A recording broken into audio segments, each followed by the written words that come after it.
পাকিস্তানি এক জেনারেলকে আপনার ঢাকাতে আমন্ত্রণ জানানো হয়েছে, সে ঢাকাতে এসছে। ইউনুস তারপরে ব্রিগেডিয়ার শাখাওয়াত দেখলাম তাকে খুবই রিসেপশন দিয়ে একদম সেই লোকটি, এই জেনারেল, এই লোকটি সেগাল তার নাম, পুরো নামটা আমি ভুলে গেছি, লাস্টের নাম সেগাল। তার একটা বই আমার কাছে আছে এই মুহূর্তে, এই রুমেই আছে। এই লোকটি প্রিজনার অফ ওয়ার হিসেবে ভারতে আটক ছিল।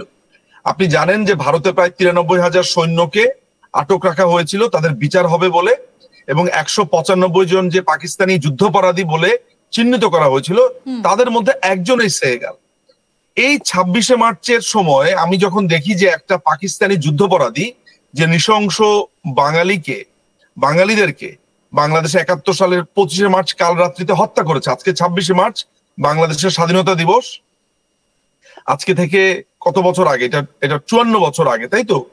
54 ইয়ার্স এগো যে লোকটা খুন খারাপি করেছে, গণহত্যা করেছে, তাকে ইউনুস এখানে দাওয়াত দিয়ে এনেছে। কখন?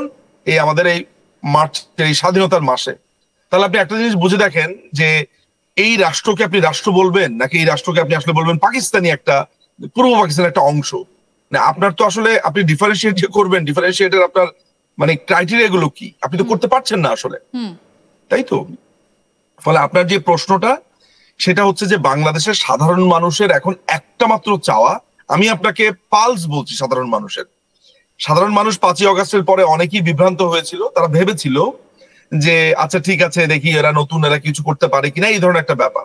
কিন্তু এরপরে যে হত্যা, ধর্ষণ, লুণ্ঠন, চুরি, ডাকাতি, ছিনতাই, এই সমস্ত কিছুর পরে এখন যখন দেখছে এরা রাজনৈতিক দল গঠন করছে, এই যে আপনার এই টোকাই সার্জিস আলম, সে আপনার 500 গাড়ির বহর করে সে তার গিয়েছে, অথচ গত বছরের ঠিক এই দিনে ঈদের আগে আগে সে আপনার বাড়িতে যেতে পারছিল না, তার টাকার অভাবে সে বাড়িতে যেতে পারছিল না। আজকে সে 500 গাড়ির একটা পুরো শোডাউন করেছে। সুতরাং সাধারণ মানুষের পালস কি জানেন? বাংলাদেশের সাধারণ মানুষের পালস হচ্ছে সেনাবাহিনী যদি টেক ওভার করে কিংবা রাষ্ট্রপতি যদি ইমার্জেন্সি দেয়, এটা হচ্ছে সাধারণ মানুষের মনের কথা। আমার সাথে তো প্রতিদিন শত শত মানুষের কথা হচ্ছে, আলাপ হচ্ছে, বিভিন্ন গ্রুপে যাচ্ছি, এবং একদম যারা ধরেন পার্টিজান না, সাধারণ মানুষ, তারা বলছে যে তারা একটা স্বস্তির নিঃশ্বাস ফেলে যদি সেনাবাহিনী এই ইউনুসকে হটিয়ে দিয়ে তারা শাসন ব্যবস্থাতে যায়, কিংবা তারা আপনার একটা তত্ত্বাবধায়ক সরকারের ব্যবস্থা করে এবং অ্যাজ সুন অ্যাজ পসিবল একটা ইলেকশনের ব্যবস্থা করে। কিন্তু মোহাম্মদ ইউনূস যে পদক্ষেপগুলো নিচ্ছেন বা তিনি যে কথাবার্তাগুলো বলছেন, সেগুলো কি একটা গঠনমূলক কথাবার্তা? তিনি বলছেন তিনি নাকি নেপাল থেকে বিদ্যুৎ আনবেন, সেখানে আবার তিনি ভারতকে মাঝখান থেকে মিউট করে দিয়ে, সেটা কি কোনোদিন সম্ভব? এই কথাবার্তাগুলো কি কোনো একজন দেশের প্রধানের মুখে মানায়?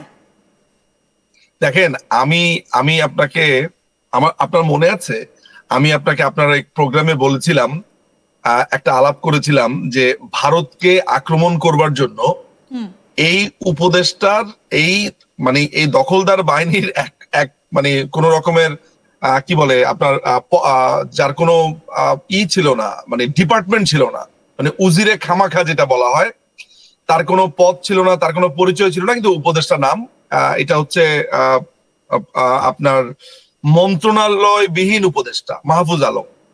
এরপর আপনি নিশ্চয়ই দেখেছেন যে একজন সেনা কর্মকর্তা, প্রাক্তন সেনা কর্মকর্তা, সে বলেছে 4 দিনের মধ্যে কলকাতা দখল করবে। একদম। আপনার এই প্রোগ্রামে আমি কি বলেছিলাম? আমি বলেছিলাম যে আন্তর্জাতিক আইন অনুযায়ী এইটা কিন্তু ভারতকে বা যে কোনো রাষ্ট্রের প্রতি যুদ্ধ ঘোষণার শামিল।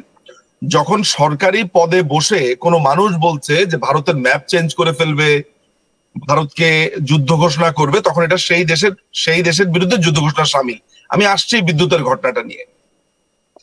এই কথাটা যখন বলছিলাম তখন আমি বলছি যে ভারত এই ধরনের ঘটনা যদি মানে ঘটতে থাকে, তাহলে ভারত কিন্তু এই ব্যাপারে ব্যবস্থা নিতে পারে, সামরিক ব্যবস্থা নিতে পারে, এই সম্ভাবনার কথা বলেছিলাম। সেটাকে প্রোপাগান্ডা ছড়িয়ে কি করলো আপনার এই প্রোগ্রামের মাধ্যমে? আমি নাকি বলেছি ভারতকে যে ভারত যাতে বাংলাদেশ আক্রমণ করে। আপনি তো ছিলেন, একই সাথে আপনার প্রোগ্রামে ছিলাম, আপনি এটার উইটনেস। তো এই ধরনের প্রোপাগান্ডা আক্রমণ করে না, এটা যারা আপনাকে এই কথাগুলো বলছে বা প্রোপাগান্ডা যারা ঘটাচ্ছে তাদেরও জানা উচিত যে ভারত কখনো কাউকে আক্রমণ করে না। দাদা, আমি এই আলোচনাটায় আসবো যে মোহাম্মদ ইউনূসের এই ধরনের বক্তব্যগুলো কতটা প্রাসঙ্গিক, কারণ তিনি এই আপনার প্রশ্নের উত্তরটা আমি একটু দেই। এই যে আপনি বিদ্যুতের কথা যেটা বলছেন, দেখেন আমি আপনাকে এই প্রসঙ্গটা এই কারণেই এনেছি যে কি ধরনের বক্তব্য তারা ক্রমাগত ভাবে দিচ্ছে। বিদ্যুতের ব্যাপারটা যেটা হচ্ছে যে দেখেন, এর আগে বলেছে কি পাকিস্তান থেকে চাল আনবে, তাই তো? তো ভারত থেকে যেই চালটা আপনার 20 টাকা কমে পেত, পাকিস্তান থেকে আসার কারণে পাকিস্তান থেকে আনছে, আর ট্রান্সপোর্টেশন কস্ট বেড়েছে। তো এর আগে সে বলেছে যে সেভেন সিস্টার্সে সে ব্যবসা করবে। ব্যাপারটা এমন যে সেভেন সিস্টার্স হচ্ছে একটা আলাদা রাষ্ট্র, তার সাথে সে ব্যবসা করবে। আপনি ইঙ্গিতগুলো কিন্তু বুঝবেন।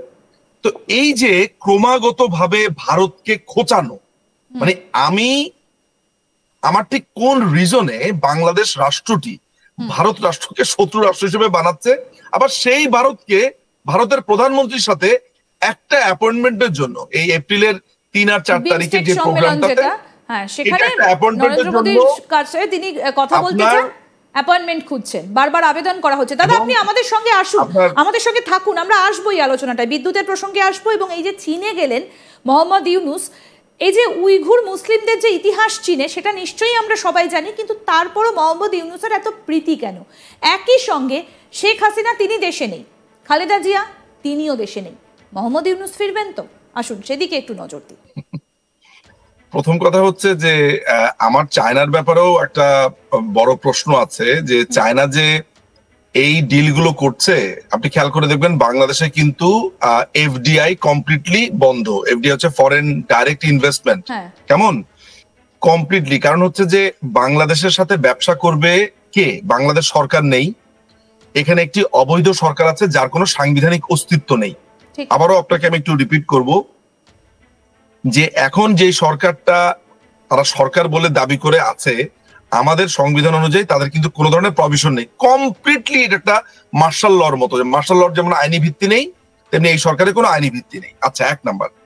তাহলে এরকম একটা সরকারের সাথে চায়না যে ডিলগুলো করছে বা করতে চায়, মানে ঠিক কোন রিজনে? যেমন ভারত পরিষ্কার করে বলে দিয়েছে যে একটি গণতান্ত্রিক ব্যবস্থা ছাড়া বা একটি গণতান্ত্রিক সরকার ছাড়া ভারত আসলে কোন ধরনের আগ্রহী না।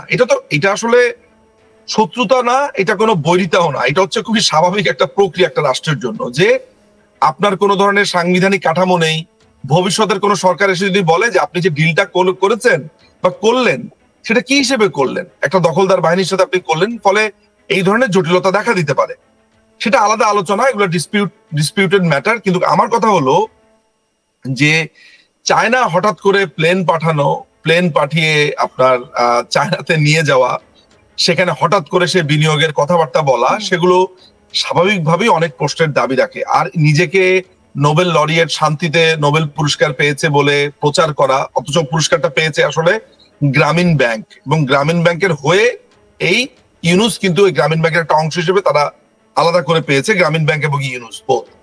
ফলে গ্রামীণ ব্যাংকের কথা কিন্তু কখনো আসছে না। এই